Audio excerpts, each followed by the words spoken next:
Professor John Mearsheimer is the R. Wendell Harrison Distinguished Service Professor of Political Science at the University of Chicago, where he has taught since 1982. He graduated from West Point in 1970 and then served 5 years as an officer in the US Air Force. He has published 6 immensely influential books, principally on international relations theory, the most recent of which was The Great Delusion, Liberal Dreams and International Realities. In 2020, Professor Mearsheimer won the James Madison Award, which is given once every 3 years by the American Political Science Association to an American political scientist who has made a distinguished scholarly contribution to political science. Professor Mearsheimer, it is an honor to have you with us today. The floor is yours. Thank you very much, Tom. It's a great pleasure to be here. Tom asked me to talk for about 20 minutes on the whole subject of the Ukraine crisis, which I, of course, have written about and talked about extensively since 2014.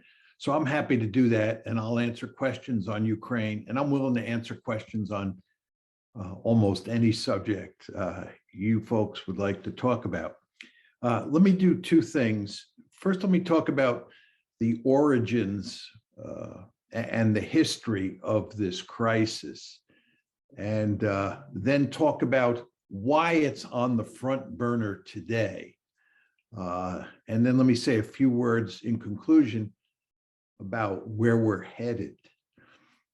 The conventional wisdom in the West, and this is certainly true in a place like Britain and the United States, is that Putin is responsible for this crisis. It's the Russians. They're good guys and bad guys. And of course, we are the good guys and the Russians are the bad guys. This is simply wrong. The United States mainly, but the United States and its allies are responsible for this crisis, not Putin and Russia. Now, why do I say that? It's very important to understand that what the West has been trying to do since 2008 is turn Ukraine into a Western bulwark on Russia's border. And that policy had 3 dimensions to it. The first and most important is NATO expansion. The idea was that we were going to expand NATO eastward to include Ukraine. The second element of the strategy was EU expansion. So in other words, it was not just NATO expansion that was going to go and include Ukraine, it was also EU expansion. And the third element of the strategy was the color revolution. And in the case of Ukraine, that was the Orange Revolution. And the idea was to turn Ukraine into a liberal democracy like Britain, like the United States. And not only a liberal democracy, but a liberal democracy that was allied with the United States. Because again, this is all part and parcel of a strategy that is designed to make Ukraine a Western bulwark on Russia's border. Now, as I said to you, the most important element of the strategy is NATO expansion.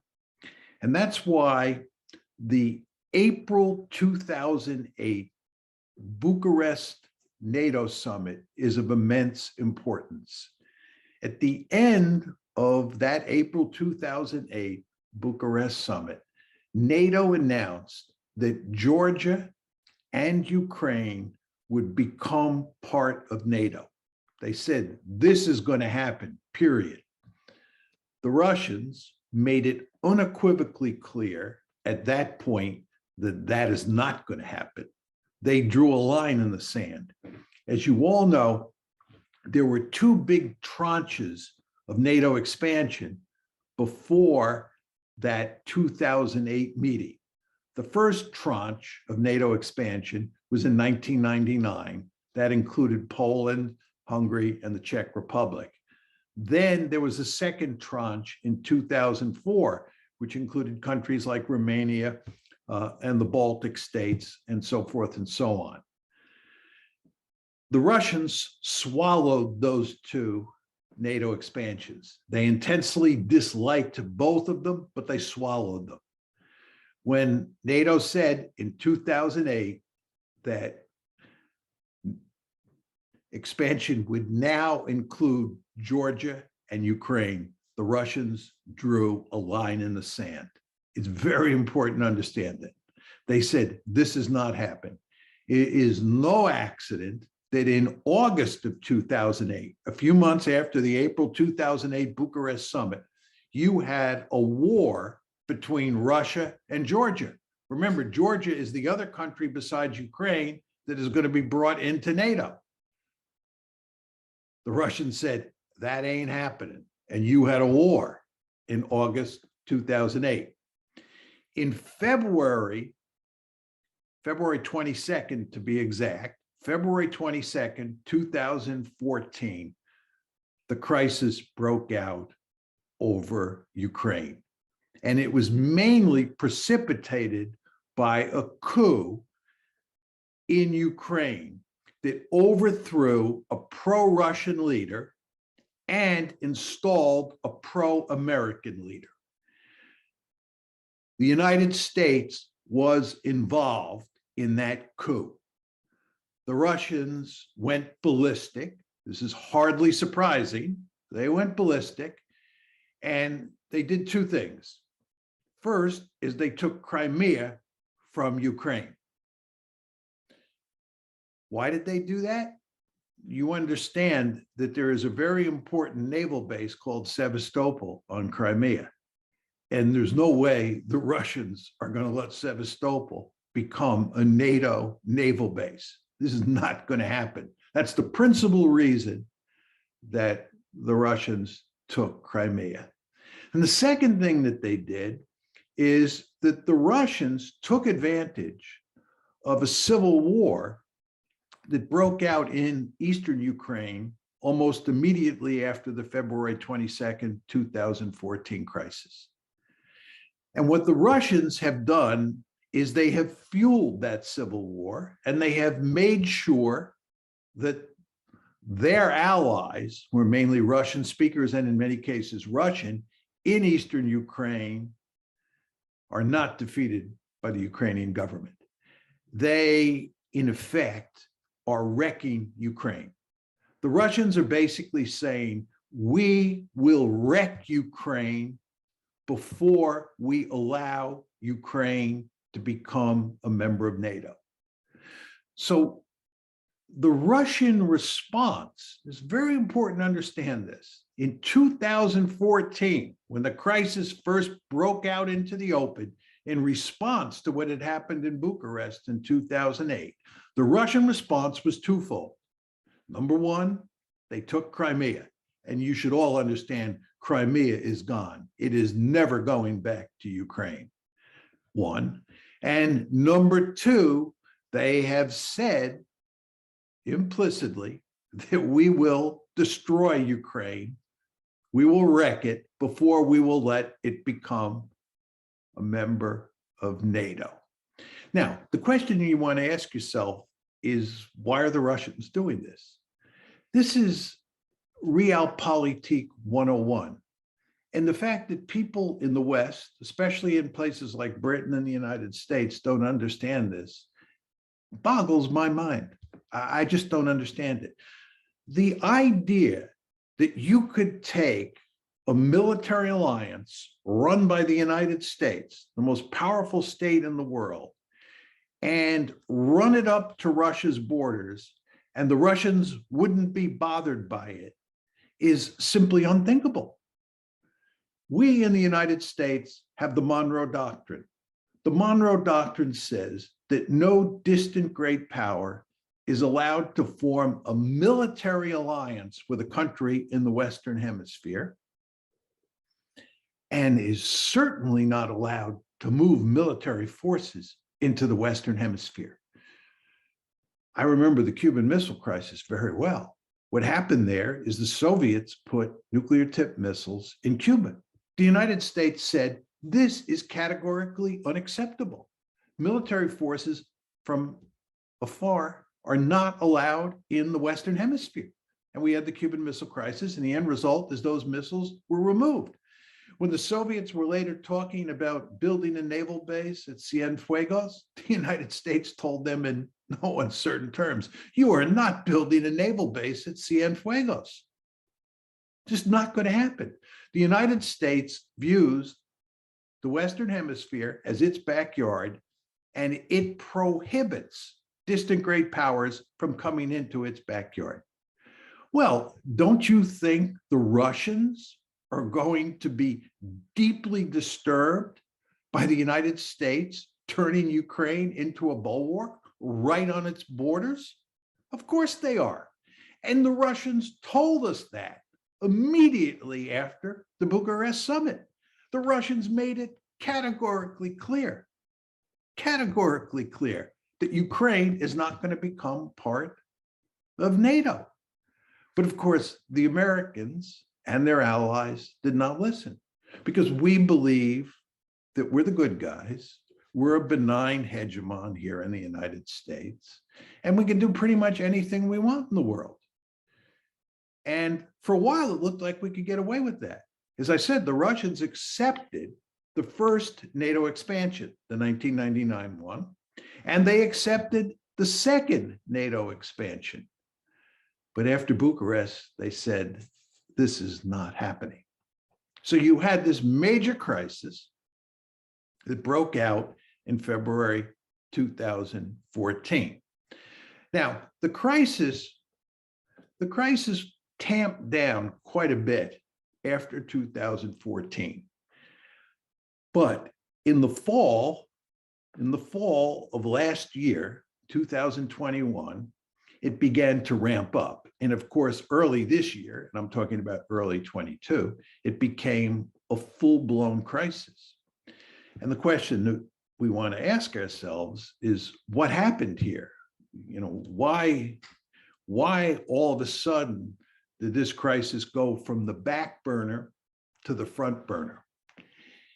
And the answer is that the United States and its allies were effectively turning Ukraine into a de facto member of NATO.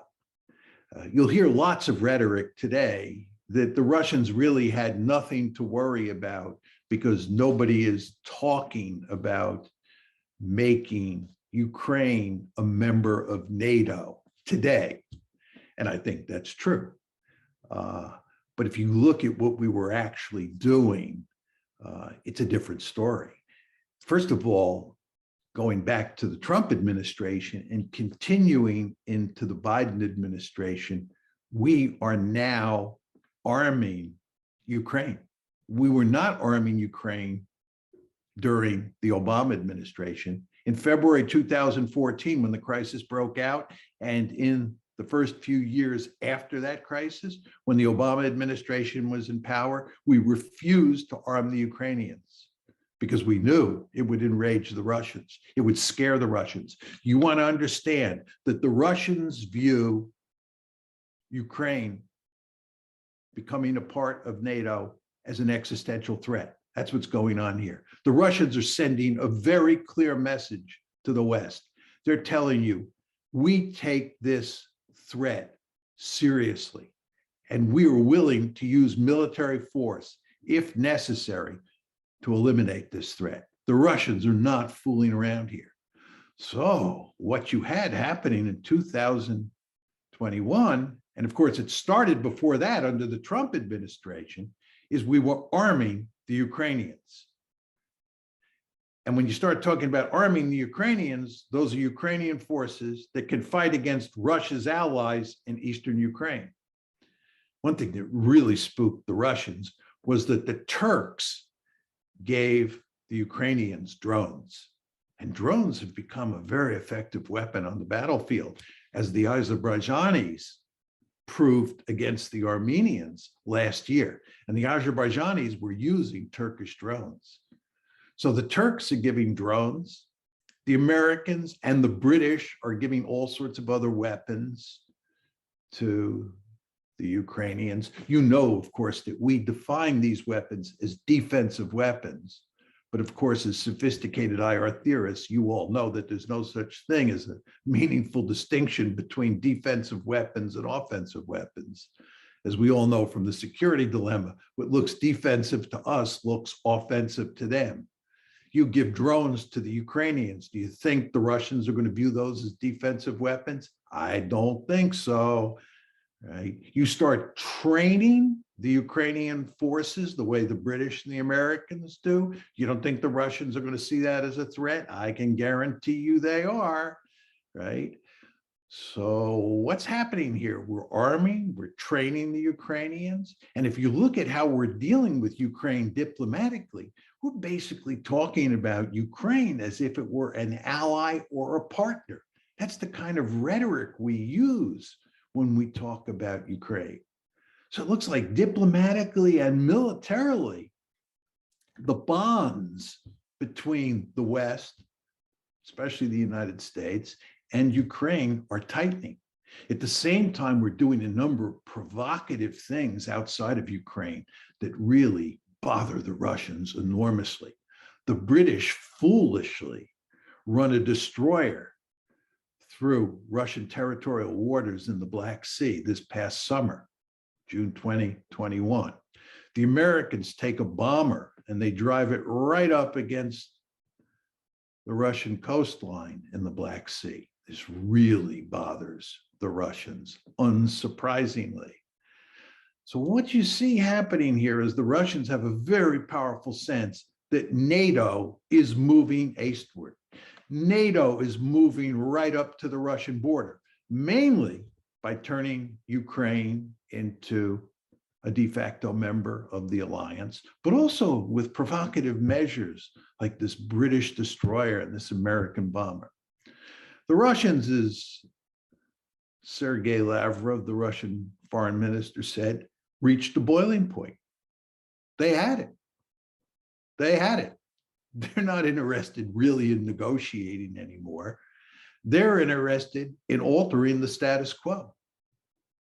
And the end result is you've had this massive military buildup, which is doing enormous damage to the Ukrainian economy, which was already a basket case before the crisis.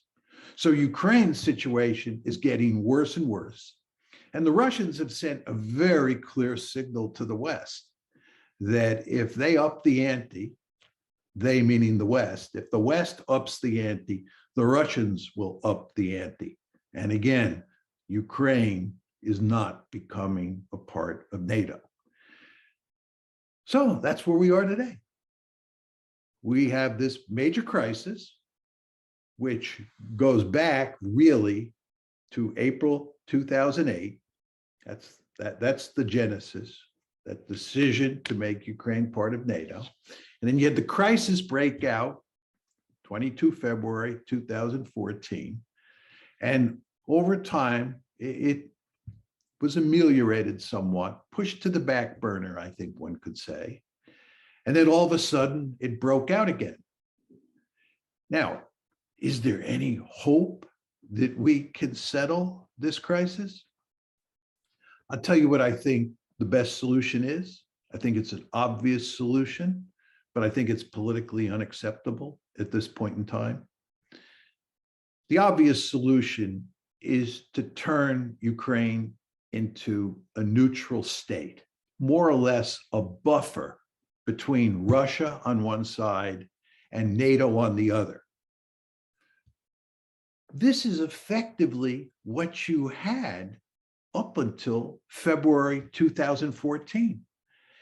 Ukraine got its independence when the Soviet Union broke apart in December 1991. And from December 1991 until roughly early 2014, there was no real problem with Ukraine. The United States and its allies were not fighting with the Russians over Ukraine. There was a verbal dispute going back to the April 2008 Bucharest summit, but there was no crisis because Ukraine from 1991 to 2008, excuse me, to 2013 was through 2013 was effectively a neutral state. It was a buffer. It was NATO that changed the situation. You understand, we now have changed the rhetoric to make the Russians the bad guys. You hear all this talk that Russia is bent on creating the second coming of the Soviet Union. Russia is bent on creating a greater Russia. All right, the Russians are the bad guys. This is a story that was invented after February 22nd, 2014. Nobody was making this argument before February 22nd, 2014. Nobody was arguing that we had to expand NATO to contain Russia before February 22nd, 2014. What happened on February 22nd, 2014 is this cockamamie strategy that we had invented to make Romania, to make Ukraine a part of NATO, blew up in our face. And when it blew up in our face because of our flawed policies, we were not going to admit that we had screwed up. No, we had to blame the Russians. So we said they were bent all along on dominating Eastern Europe. And of course, you hear the same argument made today. It's the Russians who are the bad guys. Putin is really dangerous.